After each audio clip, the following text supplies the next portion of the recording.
yeah, I should win just because you had the Timberwolves in the 8th seed. Vasilevsky's been playing really well, and the Lightning have a great offense. Yeah, it was a tremendous shot, and I've come to expect it from LeBron. I would say I wish the best for the Red Sox, but as a Yankees fan, that's really hard for me to do. The biggest addition to me is Jalen Brunson. Aaron Rodgers is Aaron Rodgers, and that's all I have to say. He's still a top 5 quarterback in this league, and there's nothing really anyone can do about it. Why'd you have to name him? Like, seriously? Like, thanks, man. Who would have thought 5 years ago that the Clippers and Nets would be facing in the finals? How is Joe Burrow going to get the ball to them if his butt is already on the ground? Crazy. And for the fans at home, Hello, I'm Cy Mendenhall, and you're listening to Outsiders Opinions with Kevin and Austin. What's up, y'all? Welcome to our MLB Opinions of the week. We reviewed the DS, had a great playoff format discussion. Really enjoyed that part of it. And I'm Kevin, and I am joined by the man that I have texted about my frustrations. So many people are like, "Why are you stressed about the Rangers bullpen?" I'm like, dude, I don't want to talk about it. It's crazy. People are like, "Why are you freaking out about Chapman?" And I was like, because our bullpen stinks. It's literally the worst in the history of baseball. And they're like, and I had to tell them, I'm like, I'm actually being dead serious. Statistically, we have to make better, two. That. better chance of losing the game than winning the game. It's insane. And she was like, "Oh wow, okay." They don't have the Rangers don't have the worst bullpen in MLB history. They're the worst for a team that's made the playoffs. Team in the playoffs. Yeah. It's insane. But we've made it because of the offense. I don't know if you want to start with the Rangers first. Sure. I this was probably the easiest one for me. It's Evan Carter. He leads the team in batting average during the playoffs. He leads the team, or he's second on the team in OPS. The first is Corey Seager. And his play in the field has been immaculate. I don't really know if we want to spend that much time on it. I think it's easily him. Yeah, I was curious who you were going to pick, but yeah, I picked Evan Carter. Corey Seager had an amazing DS. Wild card. I know he got a ton of doubles, but to me, Evan Carter's been like the best performer on this team throughout playoffs. That's why I wanted to make sure it's throughout playoffs. He's just insane. He's 21, and the way that he does that, like the full.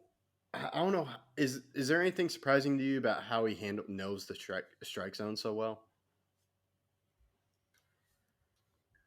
I think it helps that the teams that he's faced, or especially in the Orioles series, they're known to be a little bit wild. They're known to walk more than their fair share. So I think he comes to the plate knowing, hey, they don't really want to pitch to me, and that's cool. I trust the guys behind me. Okay. All right, yeah, let's move on. Now, who do you have for the Phillies? Nick Castellanos. He leads the team, he had back-to-back games, Kevin, with 2 homers, which is I've never seen that before. I'm sure it's happened, but he's just been remarkable. Wasn't it the first time in MLB history someone's had back-to-back? I don't know. I don't know. I know there was a Phillies record. I don't know if it was MLB. I knew. Yeah, I remember that was a Phillies record. Castellanos has the second best batting average on the team, only behind Trey Turner, who's batting .500. But I didn't put Trey Turner because he's had a lot of errors, while Castellanos has been great in the field. He's also second in OPS. But again, 4 homers these playoffs. Is it 4? Did he have any in the wild card? No, I don't believe so. I'm checking right now. No, he didn't. But I saw something. Have you seen like his postseason, like before this series, the postseason, like his postseason stats? He'd only had like 1 homer, and it was like at 109 at bats. Yep, he had 1 homer, and it was in his first series against the Orioles when he was with Detroit. Yeah, he's insane. He was my pick. I went basic answer. I went Bryce Harper. I think there's just something I'm like, man, he's insane. He had that multiple home run. He got some revenge on Arcia.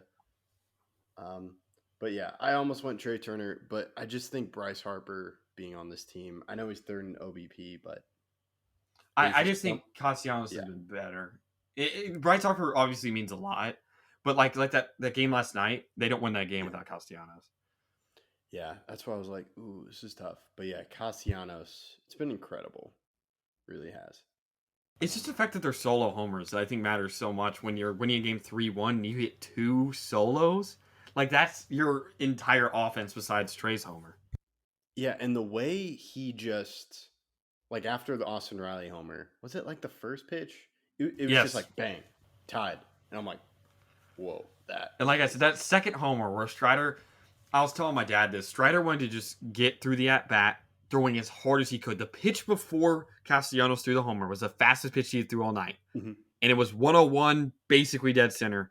And then he threw 100 miles an hour, dead center. He was not worried. Strider was not worried about at all about throwing in a certain place. I'm going to throw this pitch as hard as I can.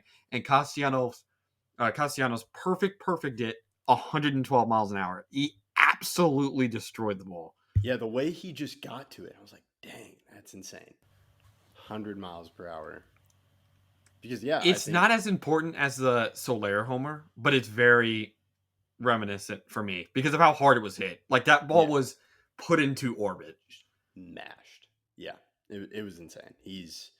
That's really been incredible, Castellanos. And then, do you know the story about his son in the first row? I did see that. I didn't hear the story behind it, but I did see him after the homer going crazy. Yeah. Apparently, Castellanos hasn't seen him for a month because of school. So the past 2 games, he's been in the front row, and he just gets to see his dad just blast. Oh, that has to be the best experience ever. Like, I cannot imagine a better experience than seeing your dad absolutely smoke a homer to win your team a series. Yeah, twice. Yeah. And then, let's go to the Diamondbacks. Who do you have? I have Paul Sewald. He has 4 saves. They've won 5 games. They're 5-0. Paul Sewald has 4 saves. This is their guy.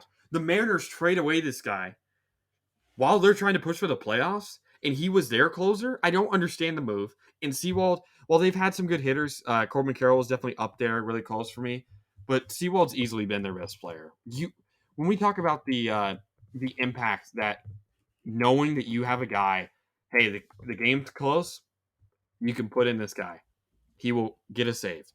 And like I said, he has played in 4 out of the 5 games and has a save in 4 out of 5, which means all the games have been close enough to be a save, even within 3 or 2 runs. Or those are you can be between 3, 2, or 1, but all the games have been with 3 or 2.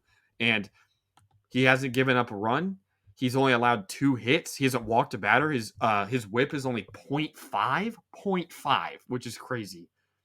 And we talk about the Rangers and how their bullpen is not played well, or in the regular season. They played fine in the postseason, even though they've caused some scares.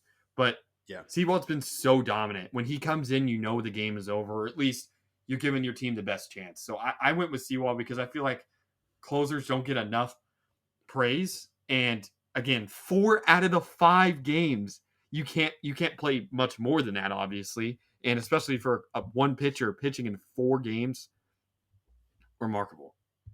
Yeah, that's a good pick. I wanted to go pitcher, and I was thinking Zach Gallen or Merrill Kelly, but Merrill Kelly's only had 1 game. So I went hitter again, and it's Corbin Carroll. I think just the rookies in this year's postseason have been incredible. Like, you got Evan Carter, Josh Young's played well, Royce Lewis from Minnesota, and then Corbin Carroll.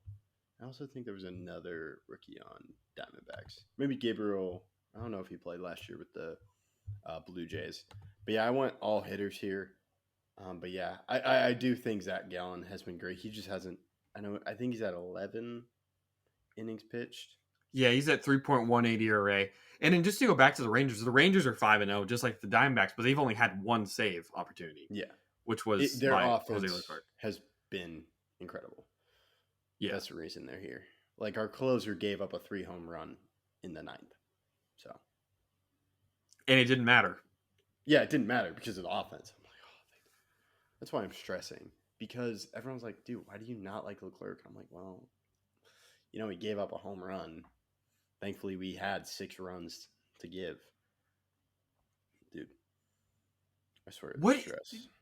I need to search this up while we can talk about the Astros real quick, but I really need to search up what Paul Sewell was given up for because he was I believe it was a middle infielder. I know it was middle infielder. Okay, it was Ryan Bliss, who's in the minors, Dominic Canzone, who is a outfielder and designated hitter, and then Josh Rojas, who's a third baseman, second baseman, and outfielder. Yeah. Rojas was actually pretty good for them, but again, losing a closer, I just don't see how that is worth it. Especially, I think it's, you go. I think it's the Mariners' confidence in themselves in developing pitching prospects. Yeah, but Sewell's been their guy back years, and he's the Diamondbacks guy. And pitching was definitely a question mark I had. But again, you talk about experience. Sewell was on the Mariners last year and pitched in the playoffs. So, worked out. Yeah, I like the trade for the Diamondbacks going to get, because they have a surplus of middle infielders. That seems to be the problem with the Mariners, because I know they've been trying to figure out second base, well, and then third base too. But yeah, that's to me because they did the same thing when they were competing. I think it's that now they have a confidence, like they have Brian Woo. I think they just have a confidence like, hey, we can go get ourselves a new closer. Now, is that confidence merited? I don't know. So that's my point, because they did it a few years ago with oh man, what's his name? He's on the White Sox. Oh, Kendall Graveman. Yep. So, but yeah, now with the Astros, I have Jordan. He's leading all the MLB in OBP. I don't know who you have, but he's also has a 438 average. His OPS is it's not OBP. It's OPS. He's 1.783. Yeah, it wasn't all that hard for me, especially with how this series ended up playing out. It was always going to be Jordan. Jordan's hit 4 homers, the same amount in the DS as Castellanos, but he has a better batting average over the playoffs, I believe. And then, like you said, the highest OPS with, like you said, 1.783. He was not walked enough times. He was only walked once. I feel like they could have gotten more out of that. But 7 hits and 16 at-bats, remarkable. He, I believe, has been the best hitter in these playoffs. Yes. Yeah, I think that's fair to say. Yeah, I think Seager was aided a little bit in his hits in the Rays series. Like, he got a double because Siri was the center fielder, right? Or was it someone else? Jose Siri was the center fielder for the Rays, where he just didn't field. Oh, yeah. That's, to me, my biggest thing with Seager. But Seager, I love the home run. I was like, man, I literally, I think I told you, I was like, man, Seager hasn't hit a home run yet, and then he takes it. I'm like, let's go. But yeah, Jordan is just a beast. It's incredible. There's nothing much more to say. I mean, Jordan is that guy. That's insane. But yeah, I think that's all we got. Any other players that stuck out to you? Nope. That's all we got. Let us know what you think. And Austin, I'll let you close us out. Thank you guys for listening. I know this was kind of unorthodox. We could have done all the teams, but I feel like these were the best available. Let us know who you thought were the best players for these winning teams and who will be the best players for the NLCS and LCS. Thank you guys for listening.